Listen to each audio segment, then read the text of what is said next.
Ooh, how surprising. Women can kill.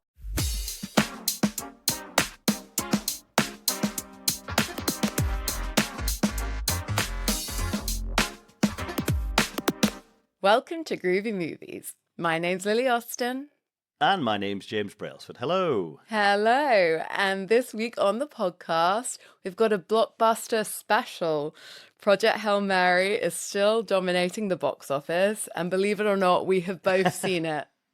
And we've got a very special guest on the show. Hannah McGregor, the author of Clever Girls, will be here to talk about Jurassic Park and the hidden themes that she unpacks in her book. I love a good theme.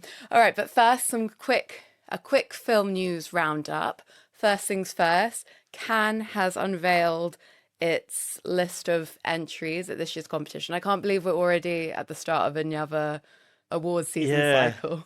We've been doing this too long, Lily. We see the cycles, we see the waves. We do. And I mean, we could sit here, guys, telling you about all the auteur directors who are on the list this year, all the exciting films that are coming out. But the big news has been that lots of Hollywood directors have been snubbed, apart from one. So that's what we're interested in. James, who made the cut? Well, yeah, this was news to me, Lily, when you flagged this one up. Yeah, John Travolta's directorial debut, if you can believe. I thought he'd snuck one out in the 90s, you know. Yeah, but, you'd have thought so, right? At some point closer to his peak.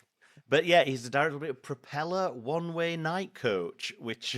Snappy title. Come on, guys. Which is an adaptation of his own. His 1997 book. So he did a book in the 90s when he was on riding the coattails of his Pulp Fiction fame. He's like, right, I've got one novel in me. This is it. Propeller One-Way Night Coach.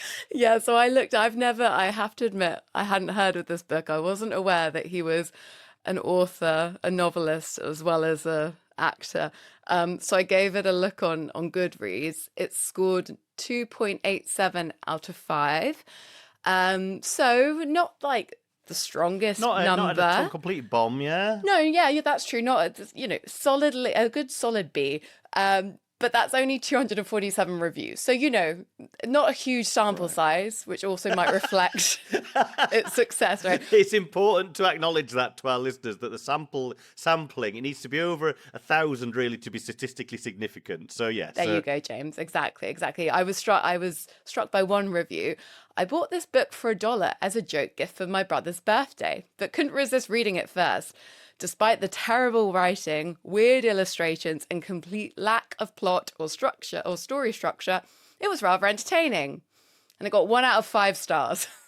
Weird illustrations, though. Did he do them himself? That's what I want to know. You're so right. Yeah, okay. I'm going to track down this book ahead of the film's release. Do you think it will get a wider release after Cannes? I don't know. It could. It definitely gives me the Room vibes, doesn't it? True. Yeah. I don't know. Yeah, this may be the first and last time we talk about this movie, guys. But just keep it in mind.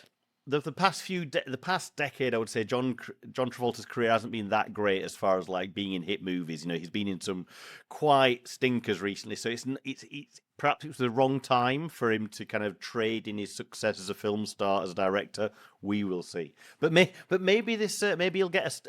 Well, here we go, Lily. Here we go. Let's see how many minutes standing ovation his film gets. But we all know the standing ovation is meaningless. If anything, the worse the movie, the longer the standing ovation, because people are doing it out of pity. Well, I thought that everybody gets 5 minutes as a standard. I thought that was the new rule now, is that 5 minute standard ovation just means nothing. That's just a polite, well done, like that's just a nothing. And then once you get past the 5 minute mark, then it means something. That was my understanding now of the whole standing ovation. I don't know. Okay, we'll keep our eyes on that, guys, and let you know.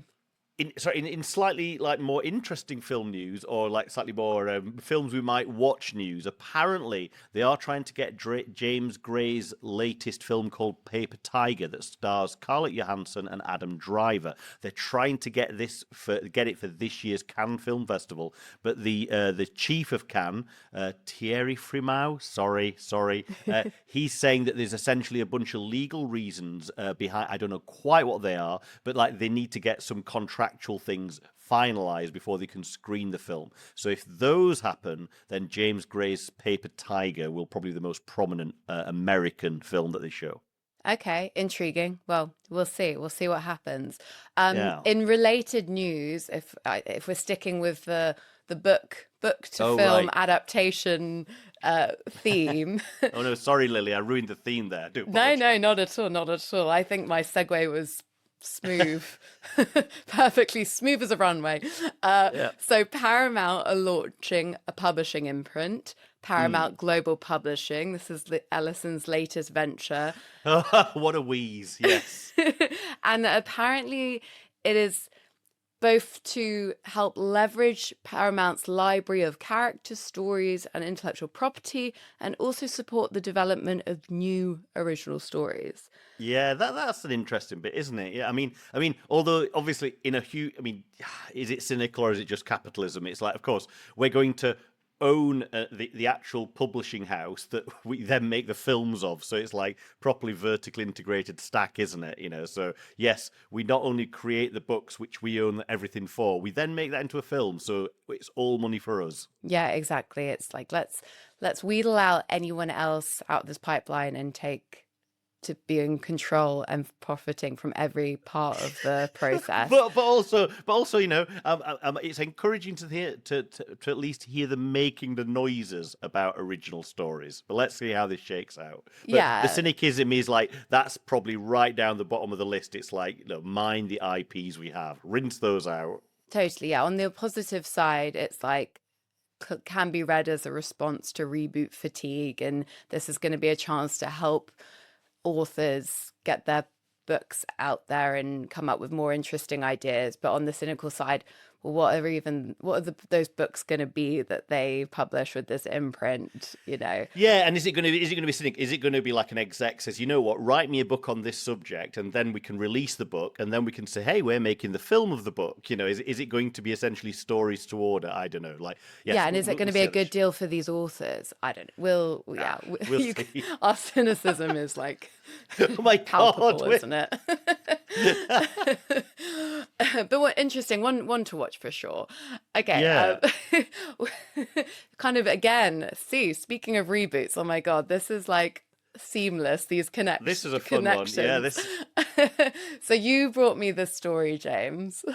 Yes, it seems to be a story that came and went very quickly. That Emerald Fennell is involved with a Basic Instinct reboot. This was Joe Esterhaus, who, am I correct in thinking was the writer producer probably of the original Yes. Basic Instinct, announced that a Brit, Emerald Fennell, is in talks to direct it.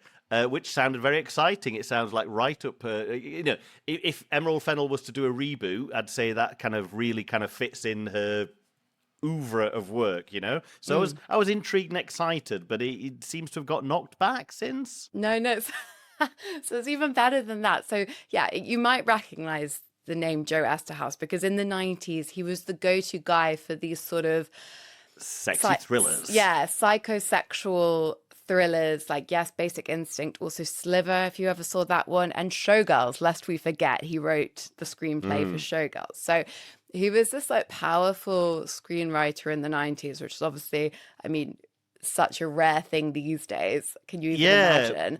Back in the day when you actually might even have a chance of knowing who the writer of a film is. Nowadays, Right. it's like the role has been, you know, it was the writer's role has been devalued in the past few decades. Now it's the directors are getting devalued. You know, it's like, so yeah, one of the last big name writers who you might recognize. Absolutely. And, you know, when his name was attached to a movie, that would help the movie be greenlit. And these days that is very, very rare. Yeah. But he's like, you can kind of even, I think, infer this from these sorts of films. He was always a bit of a like maverick character.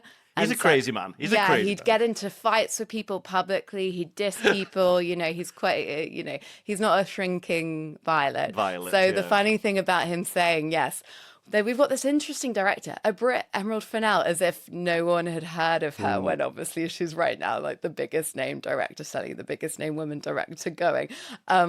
Well, according to her people and the people at MGM, this is completely fake news. He completely made it up. They are not in talks with her Right. at all. Which, you know, very disappointing because when you first sent it to me, we were both so excited, right? Because it seems Yeah. like a perfect combination. Like, if anyone is going to do a successful reboot of Basic Instinct, bring it up to date and do something interesting with it, make it her own, it would be Emerald Fennell. Mm-hmm. So I'm not willing to accept that this is fake news. I'm going to keep fantasizing about it. And on that note, James, let's just do a fun little fantasy casting. I know it was Margaret Qualley. It was Margaret also Qualley. attached by Joe. Who knows if that's true or not? I Oh, wasn't. was she actually attached by Joe? Because Well, that was in my head. I was like, oh yeah, she'd be the Sharon Stone role. oh my And God, I no, would this is fake news. I think you said that, and I remembered Yeah. it as that being part Right, of you've the remembered answer. it as Joe S. No, it was definitely. I definitely said it. I didn't read it anyway. Oh my but God, yeah. I'm so sorry. You said that, and I was like, ooh, no, not Margaret Qualley. So is it? I was thinking Margaret Qualley in the Sharon Stone role, and then I thought as some kind of postmodern, we're twisting it. We're going to bring back Sharon Stone, but have her now in what was the Michael Douglas role. Just to kind of give it a bit of a twist somehow. I don't know quite how that would work out in reality, but that's my off the top of the cuff picking. What about yourself, Lily? I love that. I love that idea. Okay, so I was sort of thinking along the same line. For Michael Douglas, I was thinking Alexander Skarsgård. He's like gorgeous, sort of the right age. I guess a little bit young for it, but if we're keeping it in the sort of 30s, 40s realm, Skarsgård for that role. And then for Sharon Stone, I was thinking, who have I seen recently who I thought is like so like breathtakingly gorgeous and sexy? And what came to mind was this TV show Love Story. I don't know if you're aware of that. No, It's on no. Disney. It's the latest Ryan Murphy series about JFK Jr. and his partner Carolyn Bessette Kennedy. Oh, I've seen articles floating around about JFK Jr. something. That's why I'm seeing it. Right. Exactly. There's been it's this really weird sort of mawkish re-fascination with this couple who obviously died very tragically. I myself even interviewed the author of a book about her style. Like, I got in on the bandwagon at the start there. Incredible taste. But Paul Anthony Kelly, who plays JFK, is like, JFK Jr. was already like really gorgeous, but this guy like is actually, I would say, better looking than JFK Jr. He's hot as fuck. And actually, so is Sarah Pigeon, who plays Carolyn Bessette Kennedy. So I was thinking either one of them could play the Sharon Stone role. If we want to keep it as like a straight reboot, Sarah Pigeon, I think, would actually be great. It would be cool to see her as a sexy, in control woman, because she's a bit more of a like reserved character playing Carolyn Bessette Kennedy. It'd be very interesting casting for her. And Paul Anthony Kelly, we could do like a sexy gay version of the story, and he's so hot it would be perfect. Okay, well, let's see how this pans out. Casting directors, call me. Yeah. All right, and our final bit of film news, James. Oh, and this is literal film news, a little bit of literal film news in the film news, which is Kodak have brought out a brand new motion picture film stock, which, for those of you who don't really follow the ins and outs of Kodak, 20 years ago, you had a choice of different film stocks from Kodak of different qualities, but also Fujifilm, a completely different company, also made motion picture film, which had its own distinct look. And what's happened over the years is everyone else has got out of the game. Kodak have just reduced their portfolio for monetary reasons. They just have a limited different, you've only got a certain amount of films at stock you can choose for, and they all have a similar look. And I've personally thought that's a big problem going forwards for film, because you want to have filmmakers to have choices. The less choices they have, the more likely they're going to go to digital, things like that.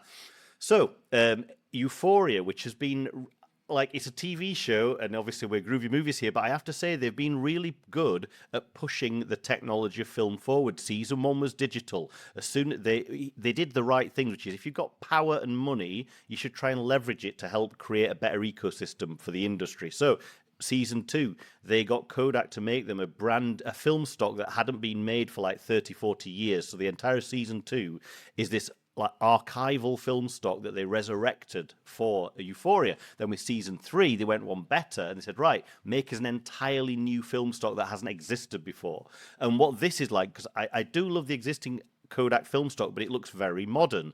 When you watch a film from the 70s, it has a particular look about the color, the style, the contrast. And the thing is, that's because of the technology of the film stock back then. It's evolved, and you can't get that stock now. So what this new stock is, it's a modern formulation of a more classic golden era of cinema film stock, So, and of course, the new series of Euphoria featuring this film stock is out on the 12th of April. But yeah, so congratulations. I'm all for these kind of stories. You've got to help. If you have some power, if you have some leverage, you should be trying to use it to improve the industry that you work in. Yeah, that's cool. I mean, there are so many questionable brand partnerships these days. I mean, I don't know if anyone has been following the Devil Wears Prada 2's release, but the insane partnerships with these hideous clothing with the slogans from the first movie and like Starbucks. Right.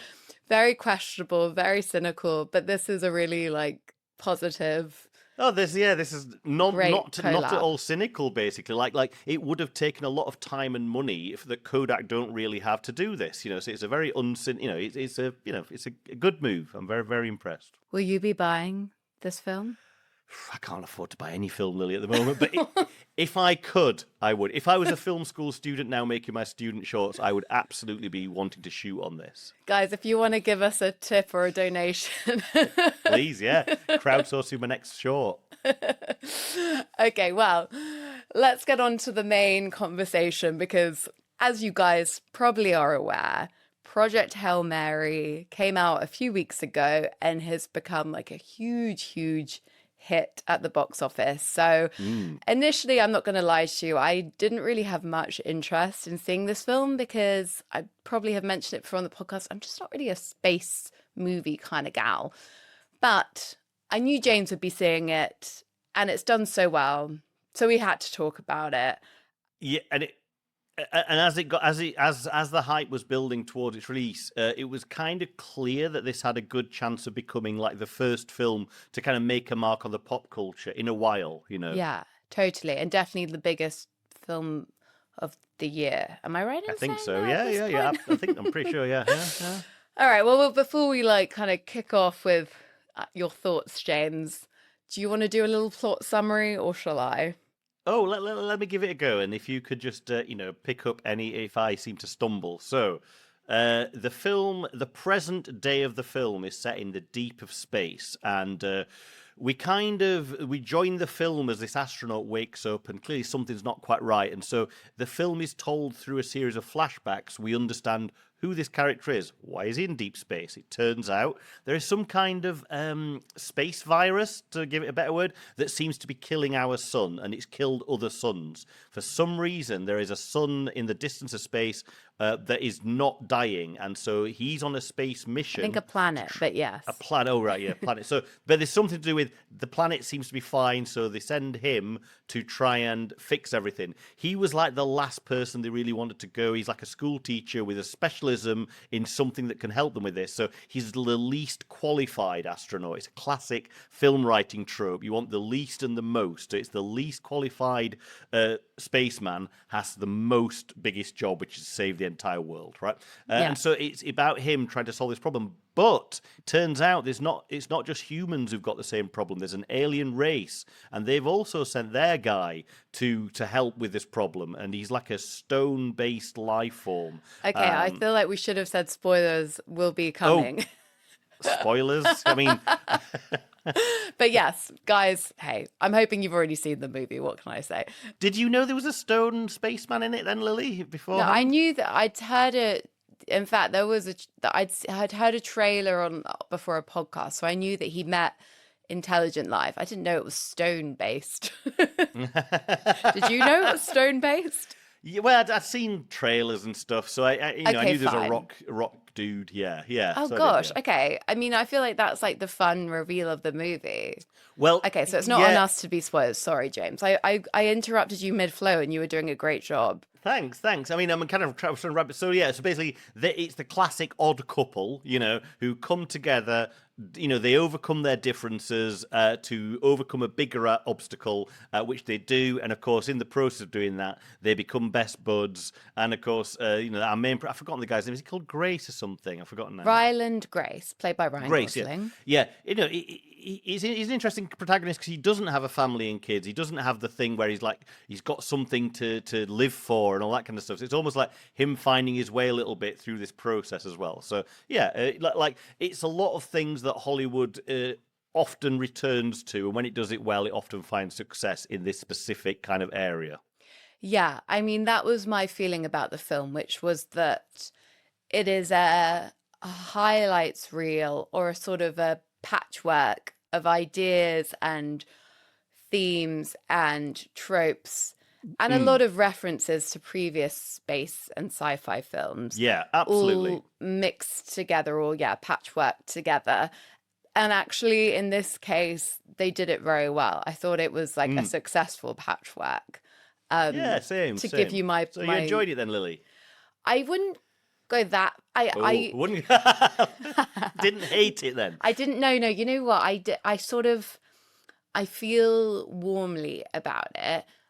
I was like so conscious of the time, and I like it. What, the actual time? Yeah. Or you mean yeah. now? Yeah. I was like, how much longer of this movie? 'Cause Right. I was very okay. aware of that. So look, it's just not my thing. Like, I have this real issue, and it's hilarious because I don't understand science. So I don't know why sci-fi Right. bothers me, because like I don't get the truth. I didn't like, my husband is a physicist, so he was like lolling, and then afterwards was like, yeah, the science is hilarious, the pseudoscience is hilarious.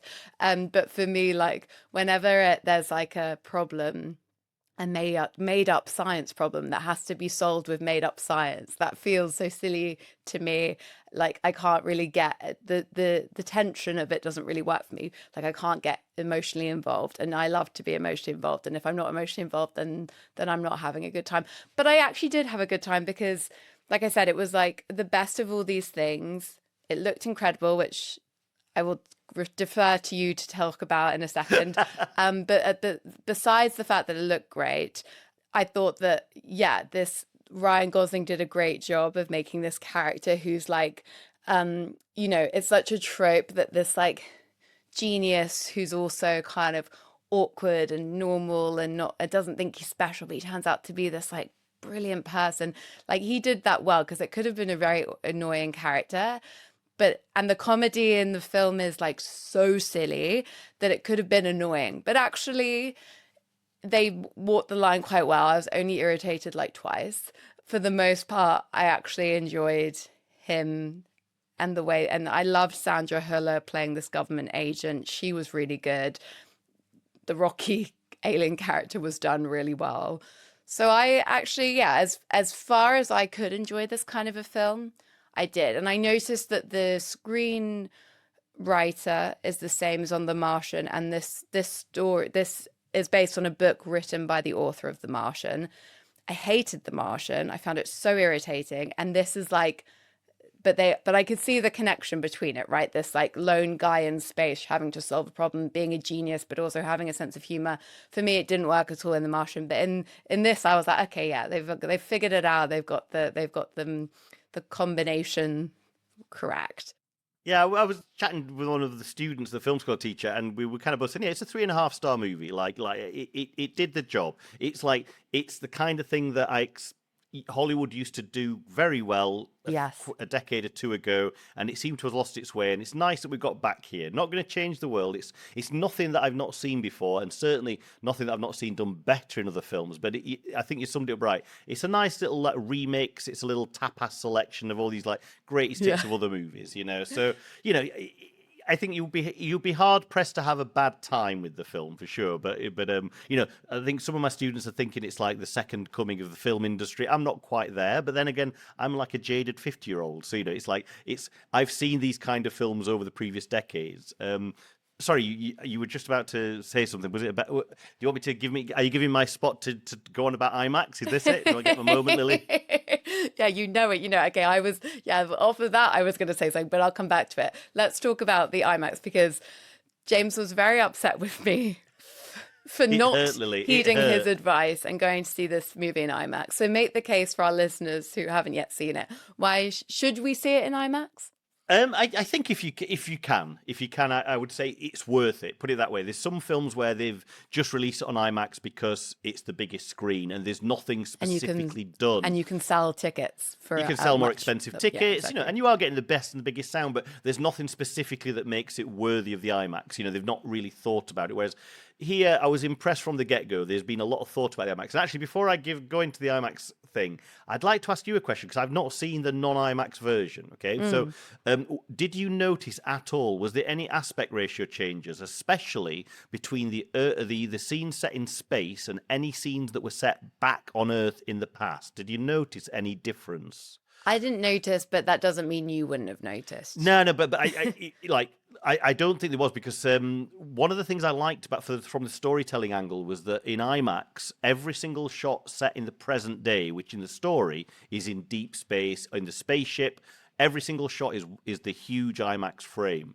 And then every time we flash back to the Earth story, it's a very widescreen frame. And I just love that because what it immediately does subconsciously is it makes the present seem very expansive, very engrossing, very exciting. And then as soon as we go to these flashbacks, which are also shot a bit grayer colored, a bit drained of saturation, but also this compressed, like almost a trap is in a cage. And I thought, okay, that's an actual, like a good creative storytelling use of the format. And then of course you've got all the classic things like the spectacular wide shots of space. They look incredible in 1.43. But I just thought what it's doing, it's making, even though he's trapped on a spaceship by himself, this is like a huge epic story for him.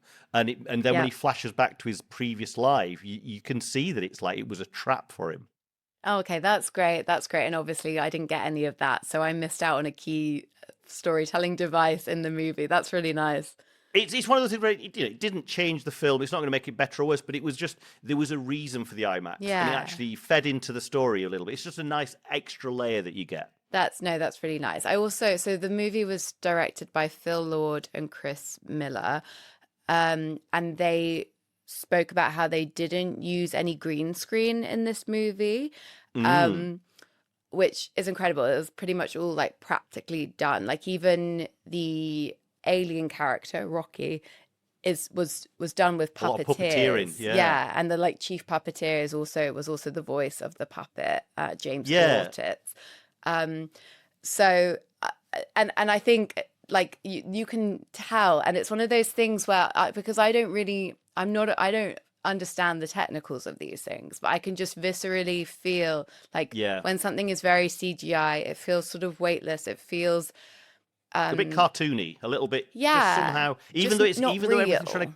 even though everything might technically be correct with the lighting and the shadows, there is just something that your brain isn't buying. Yeah, it's that uncanny thing, right? And I think that is why the film looks so good, and why I did actually enjoy it more than these sorts of films than I usually do with these sorts of films, was because it did look beautiful, spectacular, and it never felt like that. I felt like the character was there. It was really good. It felt like there was a commitment by everybody involved to make a good film, and that meant not just chucking Ryan Gosling in a green screen for like 3 months. Actually building the sets and going to the trouble of, like I say, not shooting green screen. What that really means is a lot more work to get it to look good. Totally. But and it did. I never once was thinking, oh, that's clearly a green screen. You just kind of, again, you are just more immersed in the story. Yeah, though it means I can't give Ryan Gosling as much credit, because I came out of the cinema and was like, he's such a good actor to be acting against a golf ball, a tennis ball he's basically just acting alone. But no, he had a puppet. There was someone doing that voice. But I'm interested in what you were saying about your students thinking that maybe this is like what did you say, the fifth coming of cinema? The second coming. I was just hyping it, but as in, they're really into it. They love it. Okay, well, I'm interested in that because, it's not going to change everything, but I do think it's very interesting and exciting that this movie was made for a 200 mil budget. So a big box office movie, but has already made back. The last time I checked, it's made 433 million worldwide. Incredible in just a few weeks. which is great. And I was reading that it's actually tracking better than Oppenheimer was at the same point in its release cycle. So Oppenheimer just made shy of $1 billion, so it's looking Yeah. optimistic that we're in that kind of territory, which is Yeah, great. and you can, they even I read that they bought the rights to the book even before it had been written, obviously because The Martian had done very well, so they wanted to try and do the Right. same thing, and clearly it's worked. So I think, like you said, there is something very old school about this film. Like, I really love that about it, that it felt like those sorts of old blockbuster movies. It's sort of like a Jurassic Park, honestly. So nice Totally. connection to what we'll be talking about in a minute. But A bit of ET, you've got a lovable alien who doesn't look at all human, those kind of yeah, things. exactly. That's sort of, yeah, a family friendly movie, basically, but has lots of spectacle. So I am it does make me feel hopeful that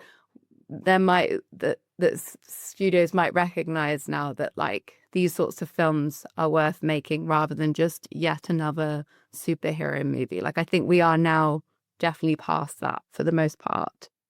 Yeah, I think we are. I mean, I think I couldn't. One of my theories as to why it seems to have been a hit with a lot of our students is just that it's the first time, possibly in their adult life, that they've had a film like that isn't a superhero film that's a big blockbuster. That does harken back to those classic '80s kind of films that we got much more of, often Spielberg by directed or Lucas. It's got that nice warm glow, and it has been a while since we've had an uncynical, well-made film of that type. So I think perhaps that's why it's kind of hit a chord with a lot of the younger filmmakers, because I've seen this kind of film, but I'm also 50. They're much earlier in their lives, so it's possibly the first time as well that they've seen something that spectacular on a big screen. Because I think I said to you the other day, I said there's two types of students at my film school: the ones who didn't see it on IMAX and regret it, and the ones who saw it on IMAX and thought it was incredible. So like there was even a discussion, because, and I do agree. I mean, I get it. Films are getting stupidly expensive now. It's ridiculous that Manchester, the IMAX in Manchester, I can actually pay more for a ticket than the BFI IMAX in London, and that's in Manchester. That's crazy. It's so it is too expensive. So it is hard to say to students, go see it in IMAX when it is 20 quid a ticket. But one of them was saying how they wish that they'd snuck in the snacks rather than buy the popcorn, because then they could have afforded the IMAX ticket. Yeah, yeah, yeah. Well, I mean, yeah, I am kind of picking up on you saying that it's like a non-cynical movie. This was the thing that I was struck by in this film, which I did really love, was that it's incredibly optimistic, and like, its perspective on life and the world is a very positive one. And I mean, I think we'll probably get into this more when we talk to Hannah McGregor, because she's also seen the movie. But the whole message of the film, the whole story is about, okay, yes, it's got the trope of the white American male savior who on his own saves the planet. But the kind of setup is that the world has brought together the best of the world, the best brains of the world, to, as a collective, try and save the planet. And ultimately, Ryan Gosling's character meets this alien, and they work together to help each other's planets and save each other. This is a very Yeah. anti-xenophobia, I would say pro-immigration, pro-cooperation kind of movie. Like, that, I think, is the, like, subtext of this film. And so it was a Yeah. real, like, balm, I thought, to watch a movie that has that kind of message, incredibly hopeful and optimistic about the planet. When at a time when I think we are all very conscious of what is Yeah. happening and how limited time may be. And so I really enjoyed that about it. And I do think that's partly as well probably why it has Oh, resonated, that combined with all these other things. I completely agree with you. It's genuine escapism. And, we were discussing between us about this idea of what is it about space films that seem to be so successful. And I think actually it's a specific thing. I think it is like a feeling of optimism always helps, because I was just thinking, what's another science fiction film that I've seen recently that didn't work for me? And I was thinking, oh God, Mickey 17, right? And that was almost what you just described. It's like, I didn't want to go there and be reminded of how bad Donald Trump is. And all I was thinking of, because there's like a very, very on the nose Donald Trump. And I was like, I want to escape.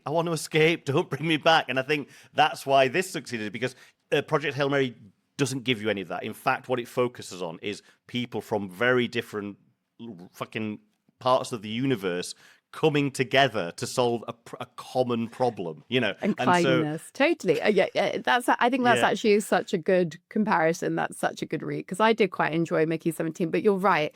Very cynical, very negative about the world yeah, and the future and human nature. And this is the complete opposite of that. I also thought it was interesting yeah, that again, in this sort of the other a real retort to the kind of the xenophobic rhetoric that is so prevalent these days is the fact that whilst so many space movies, aliens are a threat, they're a predator, they're something to be feared. oh yeah, I In see, yeah, this, there's none of that. Like even the threat, the thing that they're dealing with is sort of it's quite benign and like it's a bacteria that's there isn't any kind of agenda or yeah, I like that. like intention behind it. It's just like a problem that we must all work together to solve, and there's no like Mm. blame or real like threat or fear.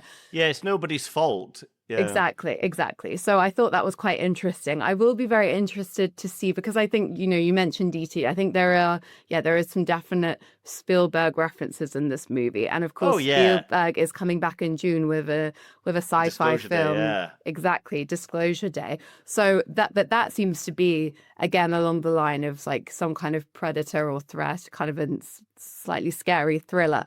So I'll be interested to see how that does in comparison.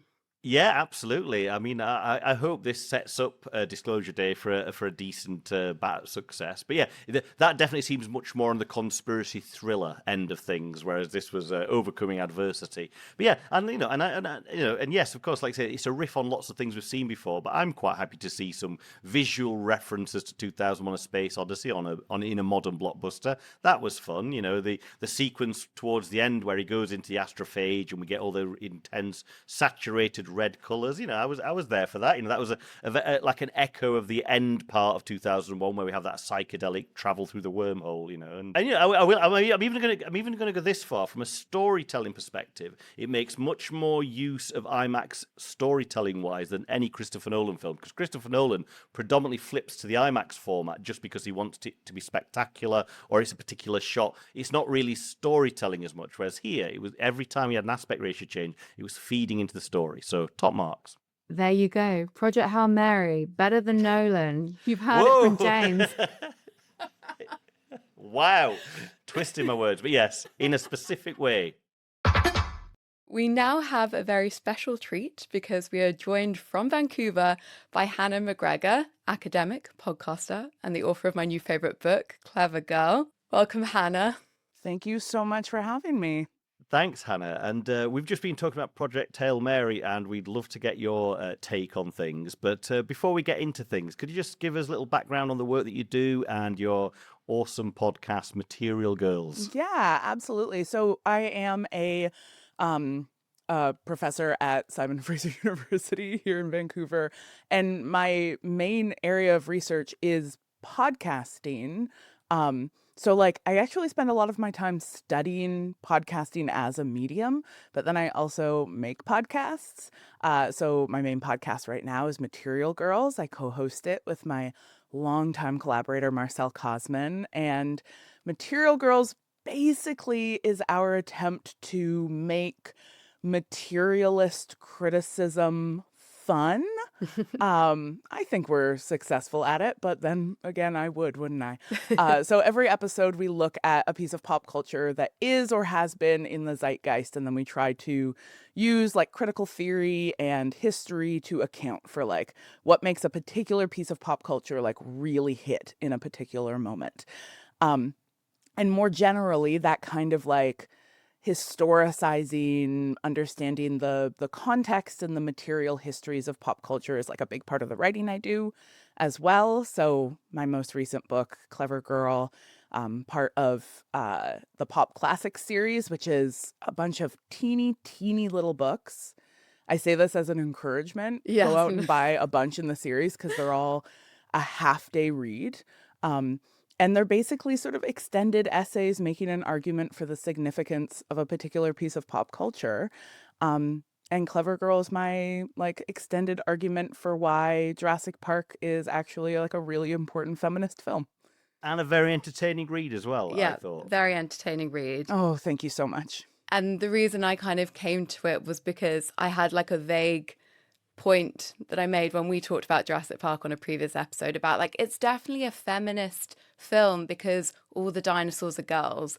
And that was kind of as far as it went. So it was amazing to be given your book from my sister because I was like, someone has actually, it's that thing when I was doing my, when I was studying at university where you had like a vague idea and then you see someone else has written like a well thought out and very like satisfying like analysis that goes so much further than that. You're like, okay, so someone else did it first, but this is okay. This is very validating that like my vague idea is actually along the right lines. Yeah, and I was certainly not the first person to articulate this argument. I just articulated it for the longest time, for the most words. And when you make an argument for the most words, you win. So it was interesting that you said, well, sorry, Nigel, that your kind of background is kind of analysing things that have made it through to the pop culture. So we've just been talking about Project Hail Mary, and it felt to me anyway that this feels like the first film in a while that seems to have got into that kind of, it feels a bit pop culture. What's your take on that? Do you think it's punching through a little bit, or is it too early to say? I think it might be a bit too early to say. I mean, I think that there's a couple of things that are making people want to talk about Project Hail Mary, right? One is that it's maybe really central, is that it is like new IP. And that feels so refreshing and rare, that it's like a story that many people have not seen before because it literally was just a book and now it's a movie. And it also has a lot of those other dimensions of pop culture, right? It's a PG-13 action movie with a big A-list celebrity heading it up. And we just like don't get a ton of those that aren't Marvel movies anymore. Yeah. And so already it's just sort of like giving us a form of popular entertainment that we haven't gotten in a long time, or that we just don't get a lot of at all anymore. And it's like an aesthetically ambitious project, which is also, I think, really exciting for those of us who like actually like going to the movie theater. To the theaters, yeah. Yeah, but I'm really curious to see if it like breaks through, not just in terms of box office numbers, but in terms of like conversation, right? That I haven't seen as much of yet. I'm curious, have you seen like do you feel like it's getting taken up as a text that people are using to talk about something? You're right, actually. Now you've come to say it's a little too early maybe for it to get referenced, isn't it? It's like when people kind of refer to it or make jokes about it, or it's like, I don't know. It feels like it's got the potential for that. Yeah. I was sort of thinking about the fact that Artemis 2 has been floating around in space at the same time as this. And because I work at a radio station, we cover news, we've been talking about it a lot, but I don't get the impression it's cut through in the way that it's been reported of in the sort of mainstream media. The way that space historic, like it felt to me watching the footage of these people in space, it made me feel quite nostalgic for a time when I wasn't even alive, honestly, but you know, these 100%. Early space those space landings, because we know from our parents, we know from culture in general that this was a really seismic moment that everyone watched and was aware of, and you remember how old you were and what happened when that happened. And I don't think it has had anywhere near that same cut through. And I was thinking it's sort of interesting because in a way you would think that this coming out, Project Hail Mary coming out at the same time might sort of on both sides be quite advantageous, but there actually doesn't seem to be much connection there that I've seen. It's not like there are memes about the two things that I have seen anyway. Not that I've seen either. And I'm sort of curious about this, right? Like the Artemis 2, is that what it's called? Is that her name? Great. Has been, like struggling to make it to the top of the news ladder. Guy, this is falling apart. This metaphor is it's bucking wildly underneath me, right? But like we have nowhere near the kind of monoculture that we had around the first moon missions. That obviously means any story is struggling to make it out, but also there is a major war happening. So like Of it's course, really yeah. hard. Yeah. It's hard in this moment, I think, for it to have the imaginative capacity that it might Yeah. have in a different moment, where it's like so much of the narrative around space travel has to do with what it means to see the Earth from outside, right? The sort of like magical experience, the transformative experience of being above the Earth. And that's the image that I've seen circulating the most, are the side by side images of the Earth, right? 1976 was that the Yeah. first one? Yeah. And 2026, and talking about the like, wow, we can, this one was taken during the day and this one was taken at night, and here are the like different qualities of how we can take images. But like that narrative of, oh, when we're above the Earth, we see how small it is, and we see how we're all living on this planet together, and we see how, I feel like that is a narrative that's really going to struggle to take hold in our Yeah. current political moment. Yeah, I think that's right. I mean, I was Yeah. curious, what did you think of the film? Because I was kind of, I don't know if I was surprised, but I was delighted by the sort of optimism of the story. Yeah. I loved it. So I went through with very little background information. So like I read The Martian. I've actually taught The Martian a number of times. Oh, really? Because I used to teach English for engineers at the University of Alberta, and that was my novel that I would have them teach, because it's about engineering and it would get them excited about thinking about narrative, and then I could like sort of secretly teach them about Robinson Crusoe and the hero's journey. So, and I've seen that movie. And so I went in assuming that we were going to get, more classic Andy Weir, which is to say, like low sci-fi, right? So sci-fi that is still very much sort of set within our existing reality, and that is about sort of like thinking through like the next couple of steps of technology. And this is much closer to high sci-fi, in the sense that it is about aliens. And I kind of feel like I only saw one trailer and it didn't show us Rocky at all. I feel like the centrality of that relationship was, for me at least, buried in the way that the movie was promoted. Yeah, And totally. not what I was expecting from an Andy Weir story, because, The Martian doesn't have aliens in it. And the part that I found really surprisingly touching is that at its core, this is a movie about friendship. Yes. Yeah. Like, it really is. And it is about how caring deeply about somebody else makes you braver, Yes. right? That like the person who, Ryan Gosling's character, do you think he has a name? Grace, isn't it? Grace. Yes. Grace. Ryland Yeah. Grace. Yeah. Great job. Great job. Yeah, the person who Grace is, at the beginning of the narrative, is somebody who can't access his bravery partially because he doesn't have anybody to be brave for. And that, it is a, I think, sort of fun subversion or play on that kind of Robinson Crusoe lone man in a dangerous environment has to use his individual ingenuity to overcome. Yeah. And in fact, his individual ingenuity would have failed. It would have gotten him nowhere. He needed not only collaboration, but like emotional intimacy with a deeply other. Right. And that's the core, like that's a really beautiful story to be telling in our current moment. And I think a really beautiful shift from the way a lot of space stories have been told. But I also am like, okay, are people going to really attach themselves to this right now? Like, I Yeah. think it would be good if they did. Yeah, I Yeah. hope so. Because I'm really not a fan of space movies. Like, full disclosure, I really didn't like The Martian. But I think How that dare you? He grows potatoes in his own poop.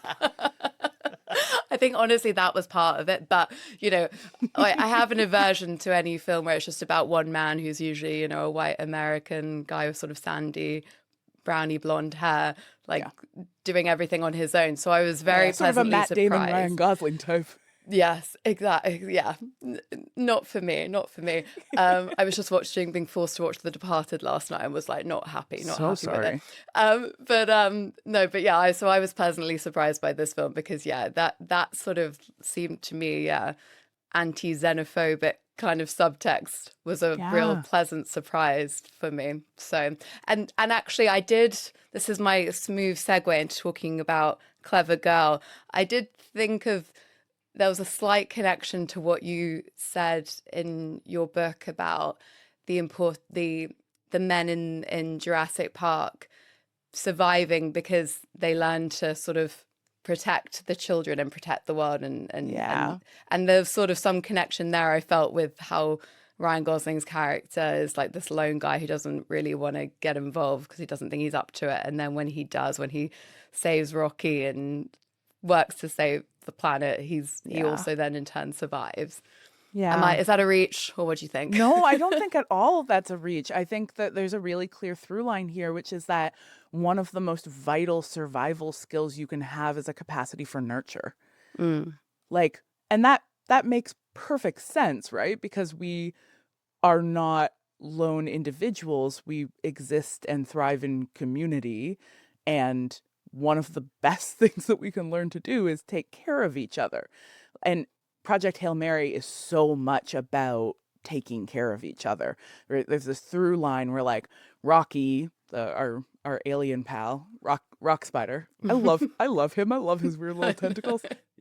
Yeah, a classic in that little lineage of like an ET or an R2D2, you know, kind of like a classic other that we can kind of all relate to, even though there's nothing on the surface that we should. Absolutely nothing that doesn't have a face. It's yeah, so the interesting lack of that face right is up crazy. front. Yeah. Yeah. He doesn't have a face. He doesn't like he's so other.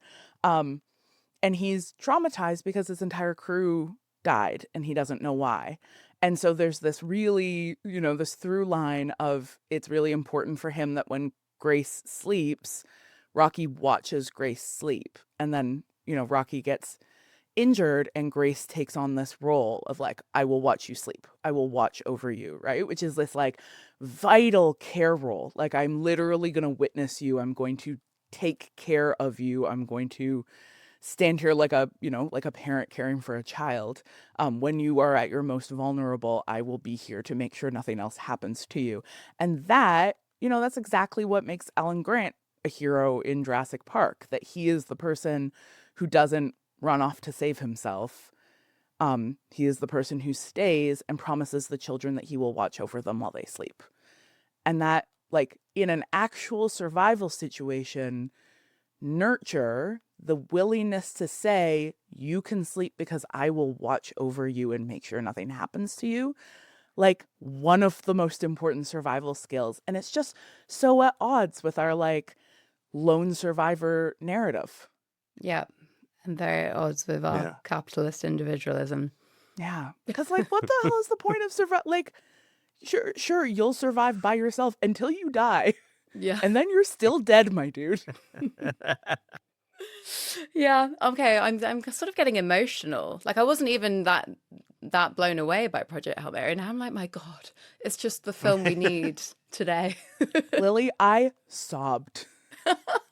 I sobbed the moment when I'm really giving away a lot of this movie. Okay, we've warned our listeners. It's okay.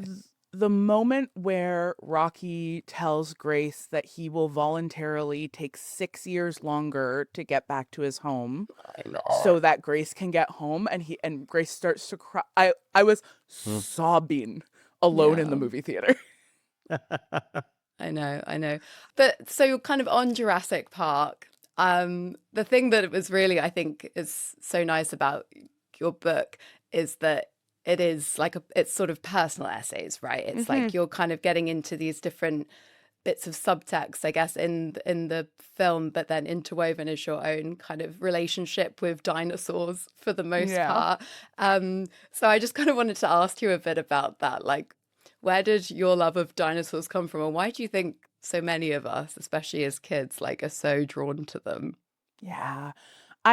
For me, dinosaurs were my first encounter with the sublime, right? With this sort of idea of something that is so much bigger than you, so much faster than you, that it recalibrates your whole understanding of like what it means to be a person, right? Like as a child, your world's really small, and it's a sort of slow process of expanding into a bigger and bigger world.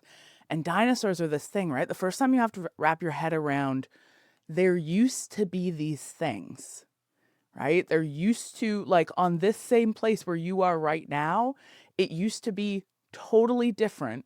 And there were these huge animals that are just totally unlike anything that exists now. And somehow that's possible, not just because the world is big, but because time is deep. And like, not just there were things that happened before you were born, but there were things that happened before humans ever existed. And I think that there is something like really special about encounters with the sublime, right? And the way that it sort of relocates us, right? Makes us feel small, but also makes us feel like we're part of something really, really big. I think perhaps maybe like knowing about dinosaurs or discovering dinosaurs as a kid, that's the first time you kind of go outside of yourself. Yeah. You know, that you realize that there was a world, a completely different world, way out of anything that you know of. And as a little child, I think it's kind of one of the early mind-blowing experiences you have Yeah. as a kid, or at least for me, yeah. Yeah, exactly. And I think space functions really similarly. Like dinosaurs and space have similar, right? Like space is like everything's so big, and dinosaurs are everything so old. And it's like both of those things. And as we know that, time and space are actually, in fact, pretty related to each other. But it's this sense of scale, right? The sense of vastness that is like, how incredible that my tiny little monkey brain can even attempt to contain something like a vastness so much larger than me. Right? There's all of these, like, one of my favorite sort of visual metaphors for helping us understand the age of the earth is that if you put your arms out, and like fingertip to fingertip is the full age of the earth, you could remove the entirety of human history with one stroke of a nail file. Wow. Oh my gosh. Yeah, and there's something about that vastness that, like, call me sick. I find it really comforting. Comforting in what sense? In the sense that anything that is happening to you, I mean, in Clever Girl, I write about how thinking about the age of the earth during the moment when I was a teenager and my mother died, thinking about the age of the earth was a deep comfort for me, because it reminded me that, in fact, there have been, like, yes, this moment feels apocalyptic. This moment feels impossible. It feels like you can never get through it. But actually, there have been infinite apocalypses on this, incredible, wildly unlikely planet that we happen to inhabit. And, it is part of the texture of literally existing in reality that, like, things fall apart and then they come back together in another configuration. And maybe that configuration is fully unrecognizable to you. Maybe it's dinosaurs, but metaphorically, do you see? I mean it metaphorically. but there's something else on the other side of even the most radical transformations. And that kind of perspective really does soothe me, because it makes whatever is happening in my life in this moment feel like smaller. I hadn't actually ever thought about that or read that before I read that in your book, but reading it was actually like a huge comfort to me as well, to sort of think about chaos and a lack of control as being a sign, a sort of a positive thing that is soothing. I thought was quite a powerful point. Yeah, it's hard, right? It's hard because we would so much like to be in control. We would so much like to actually be able to fix things. And that is, the flip side is the pleasure of narratives where you watch people fix things. It's just like, yeah, hell yeah, that was a problem and you fixed it. Oh, it feels so good. Process. Yeah. Right? But Show like, us how you fixed it. show me the duct tape. Show me how you are actually fixing this thing. Like, that is so fun. But also this reminder of like, there's some stuff you cannot fix. In fact, there's a lot of stuff that you cannot fix. And that in the face of that, you can exercise a sick fantasy of control, like the scientists in Jurassic Park, right? You can say, no, no, no, if I have enough money, I can control everything. I can reshape the world into exactly what I want it to be. Or you can say, like, oh, no, that's not actually possible. Like, sometimes you actually have to, and I use this phrase a lot in my own day to day. Sometimes you have to go limp in the jaws of life. Just sort Yeah, of let it take you. and that's what, as you kind of argue in your book, that Jurassic Park is all about, right? Is like the lesson being taught to these scientists or these businessmen that you can't control nature, you can't control the planet. Yeah, so like humility, right? Yeah. Like the really vital role of humility. And that flip side, again, to go back to what you were saying about like nurture, care, that like that is actually something you can do. You can't control chaos, but you can take care. Yeah, totally. The other thing you talk about in your book is kind of to go back to the dinosaurs are girls is this kind of feminist reading of the film. The thing that I'm really interested, maybe like tell us a little bit about that, but also like, do you think, I'm really interested in if whether you think the writers, the screenwriters, Steven Spielberg were cognizant of this kind of like reading or like knew what they were kind of doing with the film by making this, first of all, by making the choice to make the dinosaurs girls and have them take back control. I don't think so. I genuinely don't think so. I think that it was a like a narrative solution that Michael Crichton came up with, and it's a very neat narrative solution. You kind of get it, as far when it's described in the film. Now, okay, fine, they can't reproduce because they're all one gender. Got it, you know, and you kind of go with the story. Then. Oh yeah, But I yeah, don't. absolutely, sure. That's how you make something not able to reproduce. Yeah. And like and do you from a think sort of maybe, sorry, this is just on that point, do you think maybe they chose for them to be girls rather than boys because it's like, we're in control, we're that kind of natural, the how AI has always been like a female voice, right? The kind of control. So like I read it as like it was like one of those kind of nice, like, oh, because the stereotypical thought is women are soft and gentle. Well, haha, all the dinosaurs are women. I thought it was like that was the kind of counterpoint they were playing off there. That was my feeling when I watched it. Yeah. I mean, definitely, right? The recurring emphasis on the velociraptors in particular being female, and that being like, oh, they're girls, and yet they are gonna do a bunch of murders. Like that's, I think part of the like, ooh, how surprising, women can kill. I also like, I think that there's a literal scientific logic to it, right? Because like every living creature starts off chromosomally female and then becomes male later on during the process. So like it is, they describe it as denying the dinosaur something, right? So like there's this logic of like female is a less complete version, one that has been, rendered controllable. And it, right, there is very much, so like, do I think that they went to themselves, what an interesting feminist intervention? No, I don't. But I do think that there's very much when we think of a gender that is controllable, we think of women. When we think of a gender that can be locked up and contained, we think of women. And so isn't it more thrilling and unexpected and frightening when those women who we thought we could control actually turn out to be monstrous? And that's that whole, the monstrous feminine through line of it. Like so much horror is rooted in this, like, but what actually if a lady was bad? Can you imagine? what I found interesting, and you kind of pick it up in your book as well, is that the velociraptors are very, you're constantly reminded that they are female. The T-Rex, however, I don't know, it's like they seem to give that one a pass, and it's more, you feel like they're referring to it as a male T-Rex. And when you're watching the film, you have to remind yourself, oh no, that's also a female dinosaur, isn't it? Yeah. Dr. Grant uses he, him pronouns for the T-Rex throughout. Right, yeah. Yeah. Yeah. But that's a lady T-Rex. Yeah. Canonically.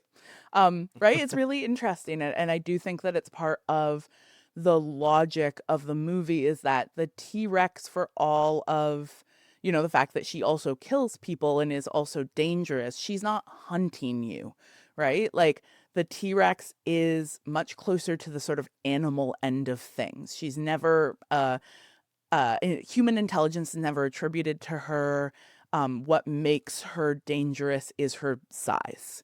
And so the sense of like she is characterized by majesty and instinct and just like her sheer ability to like overtake you and consume you renders her, I think, in the imagination of the film closer to masculinity. Despite the fact that, again, it is like extremely like monstrous feminine coded to like constantly have men disappearing into her huge gaping maw. Like that's like the sort of primal terror of being sucked back into the womb, but the velociraptors, like they're actively attempting to, I mean, I say this in the book, I'm like, why are they still hunting children? They have eaten several full-sized adult men. Like, they are reptiles. They should be asleep. They are full. I never even thought about that. Full. They have eaten multiple humans. Why are they wasting all of their calories continuing to chase down kids? There's no explanation. Get that protein in. Yeah, right? There's no explanation for it other than they actively want to kill these children. Yeah, so such a good point. Yeah. And the figuring out how to open the doors, the fact that it's like they can't be stopped because they're so intelligent. What are we gonna do? Absolutely. I was wondering if you'd seen the like story that was going around last week that they've genetically engineered a handbag made of T-Rex skin. Did you see this? No. So basically the things it's we like, do with science are so silly. Yeah, I know, right? It's like, God forbid we find a solution for PMS. But no, we must prioritize developing T-Rex skin. But yeah, so apparently they've genetically engineered this T-Rex collagen and have used it to develop T-Rex leather, which has been made into I must say, quite a chic Bottega-esque bag, which is currently on display at a museum and then is ultimately going to be put up for auction. It's predicted to fetch something like $500,000. So I was just curious what you thought about that, especially in relation to the message of Jurassic Park. Yeah. I mean, it's like perfectly in keeping with the critique of the original film and more generally with what we as humans do with things that are majestic, which is that we immediately try to commodify them and turn them into something that you can make money off of, which is, all like what they're doing in Jurassic Park, not the movie, the park, in the park in the movie of the same title, is turning dinosaurs into commodities. And so, insofar as rich people can figure out ways to capture what humans find fascinating and exciting and turn it into a thing that they can make money off of, this is like a pretty strong through line of our relationship to nature, and like also pretty in keeping with what we currently do with dinosaurs, in the sense that dinosaur fossils are part of fossil fuels. Right. Yeah. So Exactly. taking these creatures and extracting value from them is literally the relationship that we have to them under late capitalism, because it's the relationship that we have to all of nature under late capitalism, is that we see it as a resource that we can extract value from with very little concern about whether or not in the process of extracting that value, we destroy the thing that we are extracting value from, right? That's fine to destroy it in the process. Yeah, reading that point, I feel kind of silly like admitting this, but it was like reading that point in your book, that was the first time I'd really thought about that like, I mean, it's literally in the name, fossil fuels. We're literally burning dinosaur remains. Yeah, that we're burning and killing the earth with. It's really wild. Yeah. Yeah, I mean, completely. It's completely crazy. But yeah, I guess kind of to finish on, the thing that really comes through, I think, in your book is that there is this subtext about, the consequences of trying to control the world, of male hubris, and the importance of care for the natural world, all these things we've kind of talked about. But in Jurassic Park, in the movie, these themes are explored. They come in this vessel of an action movie and a thriller and a funny film, and it's a popcorn movie for families, but with this deep core. Do you think that is why this film is one of the highest grossing movies of all time and continues to be so beloved? Yeah. Yeah, I think, blockbusters at their best have a fable-like quality to them, that they're sort of simple narratives that can contain a lot of meaning-making capacity, in part because of their simplicity, right? That you can sort of like use them almost as a tool to make sense of things in the world. And so I think, a lot of blockbuster movies that have stood the test of time have done so because they have this fable-like quality. But when you combine that with the like particular deeply evocative nature of dinosaurs themselves, the way that they like tap into something really profound in how we as humans think about our relationship to nature and the earth, I think it just produces this story that like just has so much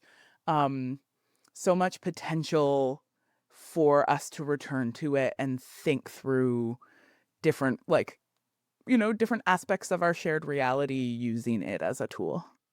And I think that is, isn't it? For me, classic Hollywood are these kind of almost very simplistic morality tales, but told on an epic scale that give them this mass appeal because it's huge entertainment. But there's a simple story there. That's why Project Hail Mary seems to have connected with audiences. It's why we're still talking about Jurassic Park. Is that it's a simple story, but there's more to it. That's when Hollywood, I think, is doing doing what it does best. I think when it's operating in that sphere.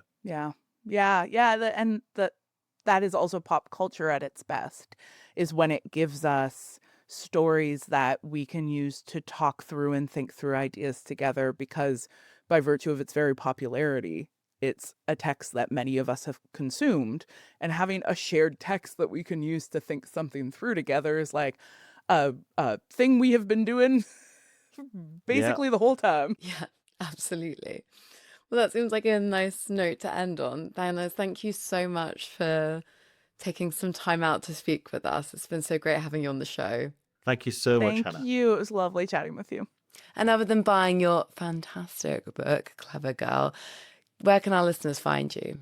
You can check out materialgirlspod.com or listen to Material Girls wherever podcasts are. You know where to get podcasts. You're listening to one right now. You know where to get podcasts. And you can go to hannahmcgregor.com to learn about my other books and subscribe to my newsletter. I started a newsletter. Can you believe? Oh, I've read that newsletter. I can vouch for it. That and Clever Girl and Material Girls, all excellent outfit.